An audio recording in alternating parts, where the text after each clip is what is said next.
Je vous présente aujourd'hui le livre Entre deux mondes d'Olivier Norek. Alors, il s'agit d'une histoire où Adam, gradé de police syrienne, se sent menacé. Il fait évacuer sa femme et sa fille de Syrie avant de partir lui-même les rejoindre en Angleterre. Mais le chemin est long, très long, très très long, et les obstacles sont multiples et énormes. Adam se retrouve dans la jungle de Calais, où il se démène pour retrouver sa famille. Il rencontre un jeune garçon qui s'appelle Kilani, qu'il va prendre sous son aile. Il rencontre aussi des gens très bien, comme des bénévoles, mais dans la jungle, les conditions de vie, ou de survie plus exactement, sont extrêmement difficiles. Il faut lutter contre tout.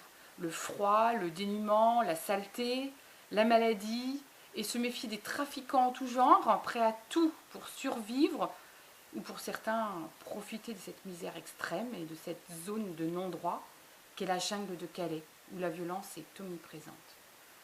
Seul un inspecteur de police nouvellement arrivé à Calais ose entrer sur ce territoire. Il s'appelle Bastien.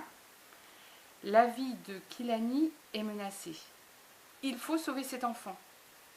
Mais même si cela reste un roman policier, l'enquête passe ici au second plan.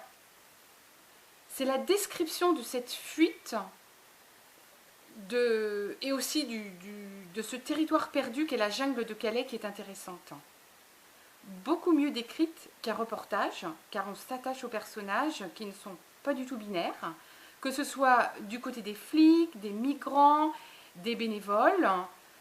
Les personnages sont tous différents et la plupart ont de bons côtés et aussi des côtés plus sombres à découvrir.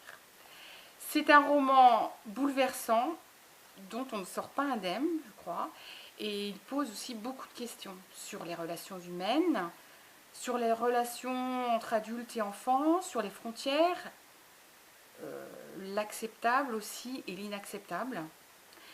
C'est un roman, oui, car certainement il est fait de plusieurs histoires, mais ça pourrait être aussi un témoignage, tellement les faits sont réels, puisque l'auteur est lui-même lieutenant de police et qu'il est allé dans la jungle. Mais l'auteur a su mettre du rythme dans cette histoire, ce qui fait qu'on est littéralement happé et que le livre se lit d'une traite. C'est pourquoi, pour moi, c'est un coup de cœur.